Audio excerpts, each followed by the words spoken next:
A continuación presentaremos dos proyectos pedagógicos. El primero, las misiones sociopedagógicas, donde referiremos a Julio Castro, y el segundo, el proyecto llevado a cabo en la Escuela Villa García por Martínez Matonte. Para comenzar a contar sobre las misiones sociopedagógicas, necesitamos introducirnos en el contexto de Uruguay de 1945. En Uruguay pesaba mucho la situación económica, social y cultural en la que se encontraban, con un ideal de político de democracia participativa. En cuanto al medio rural, tenían una condición crítica en donde las preocupaciones centrales eran, en cuanto a lo social, problemas de régimen de distribución, tenencia y explotación de la tierra, con su consecuencia directa en los rancheríos rurales, que es un concepto que vamos a tomar más adelante, con problemas pedagógicos como el ausentismo, deserción y aislamientos, y culturales en cuanto al desconocimiento mutuo del campo y la ciudad y de las manifestaciones culturales desarrolladas. En cuanto también a la educación primaria, se había perdido ese genio igualador que había. ¿Qué son las misiones sociopedagógicas? Estas surgen por iniciativa de un grupo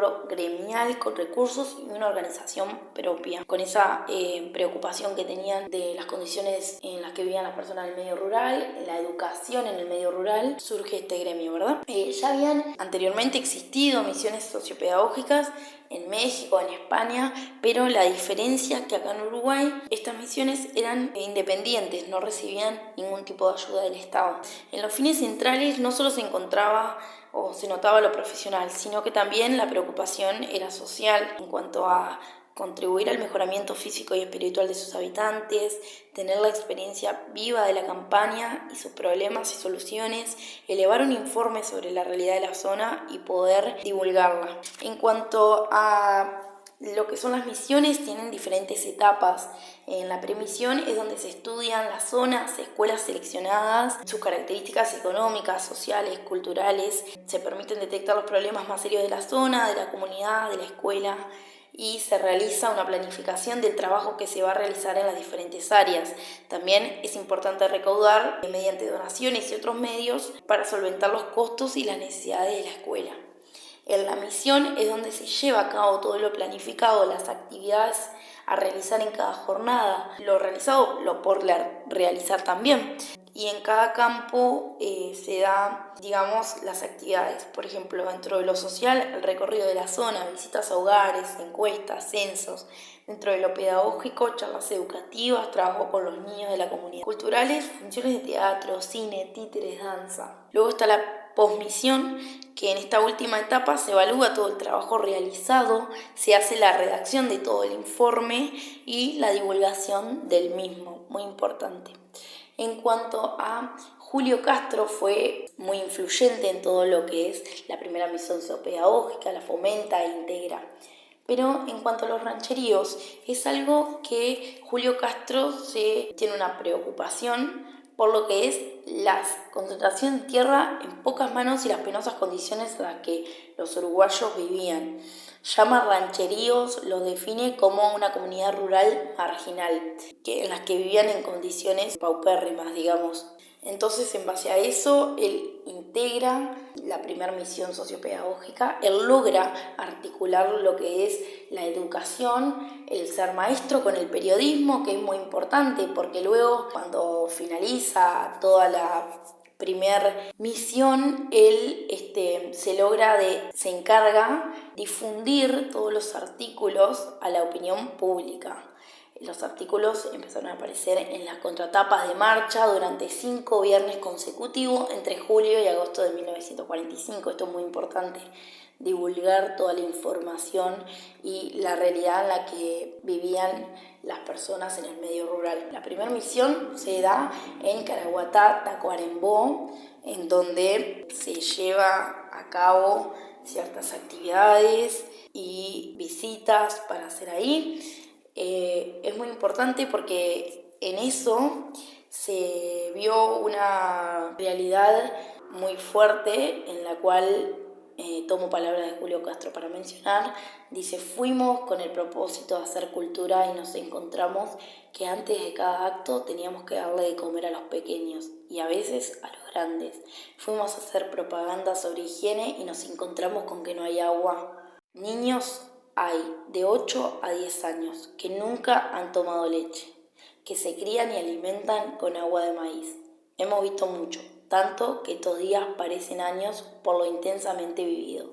Bueno, es algo que menciona Castro, que es muy duro de leer, que más allá de todo lo que tenían planificado, ellos se tuvieron que adaptar al medio rural, adaptar las actividades que tenían planificadas por encontrarse con todo esto. Tuvieron que, primero que nada, antes de llevar a cabo todo lo que tenían planeado, darle de comer a las personas, llevarles ropa, alimentos, comida y todo lo que conlleva. Ahora vamos a hablar de José Pedro Martínez Matonte y su experiencia en Villa García.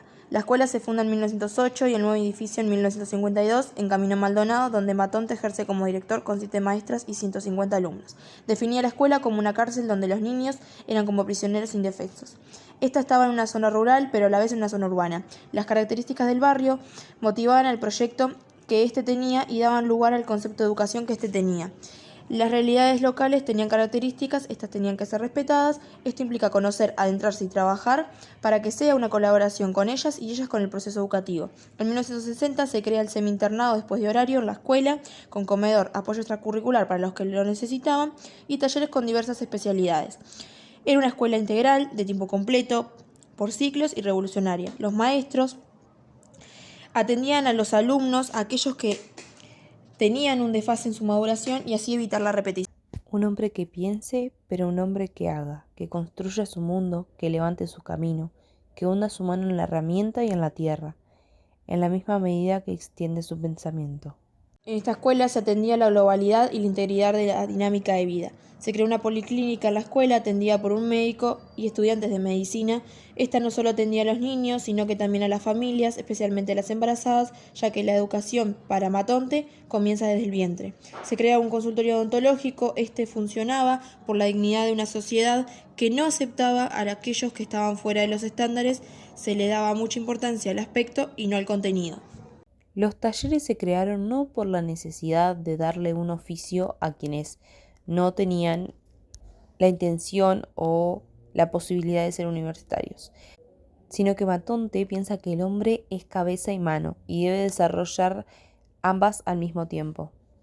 De este modo se forman tecnócratas que a su vez tienen mano de obra. También apoya y piensa que el ser humano que no hace ambas desperdicia la mitad de sus posibilidades, ya que se dedica directamente a una u otra.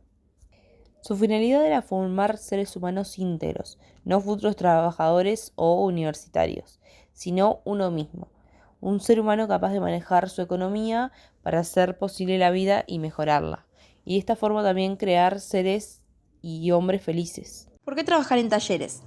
Matonte creía que los que no podían o no querían continuar el liceo tenían que aprender un oficio, saber usar la mente y las manos a la vez. Por eso se crea la UTU. En 1965 se crean los primeros cursos liceales con carácter libre. En 1977 el Consejo de Enseñanza Secundaria los habilitan, pero los docentes siguen trabajando de forma horaria, ya que el liceo no recibía subsidios externos. En 1979 adopta el nombre de Unidad Educacional Cooperaria. Algo que podemos destacar de este proyecto es el compromiso de los docentes y de la comunidad. Se generaban asambleas colectivas donde se veía realmente la conexión entre la escuela y la comunidad. Existía un gran compromiso de ambas partes. Los maestros cumplían con distintas obligaciones como cuidar el comedor, estar en los recreos y ser responsable del regreso de los niños a la casa, colocándolos, por ejemplo, en los ómnibus a cada uno para la vuelta. Dentro de la institución también tenían una forma particular de trabajar en la que los docentes cambiaban de grupo para dar temas por afinidad, donde se mostraba una solidez educativa. Podemos llegar a la reflexión de que el horizonte no es el límite, sino es un llamado de infinito. Esto también sucede en la escuela, en el acto de educar. Martínez Matonte vivía en la escuela. Trabajó 23 años en ella. La idea que dejó esta experiencia fue la idea de equipo. Él decía que instruir no es lo mismo que educar. Instruir es simple. Todo lo enseñado quedan los deberes o los apuntes del día. ¿Cómo romper con esto? Abrir la escuela para la comunidad. Abrirla para adentro y para afuera. Estos son los términos reales del juego de la educación. La interacción, el maestro, siente realmente qué es eso. Y el otro se siente libre en un lugar libre y se siente creativo en un lugar creativo. El 10 de junio de 1975, a las 9:20 de la noche, mientras todavía seguía habiendo clases en el liceo, la policía entró a detener a los docentes y allanaron sus casas. Esa misma noche, detienen a Martínez Matonte. Ahí termina esta experiencia.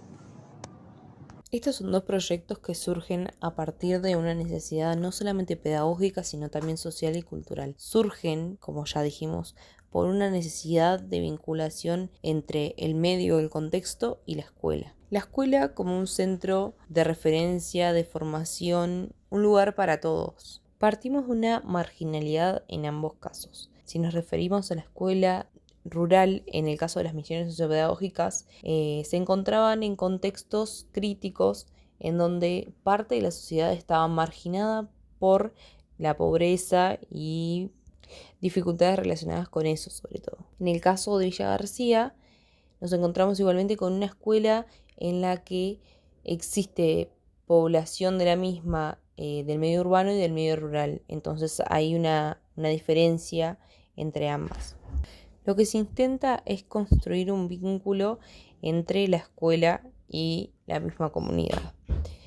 En el caso de las misiones sociopedagógicas, lo que se intentaba era que todos fueran parte de la escuela y que la comunidad realmente tuviera acceso y viera la escuela como un centro de referencia al que pueda acudir, en el que puedan encontrar apoyo y acceder a todo aquello que se ofrece desde la escuela. En el caso de la escuela de Villa García, por otro lado, lo que se intenta es, a partir de este vínculo con la comunidad, generar los medios para la construcción del ser integral. Nos resultó interesante relacionar ambos proyectos porque creemos que tienen un fin en común. En ambos se refleja la gran acción de la escuela y de la comunidad y lo que entre ambas pueden lograr juntas.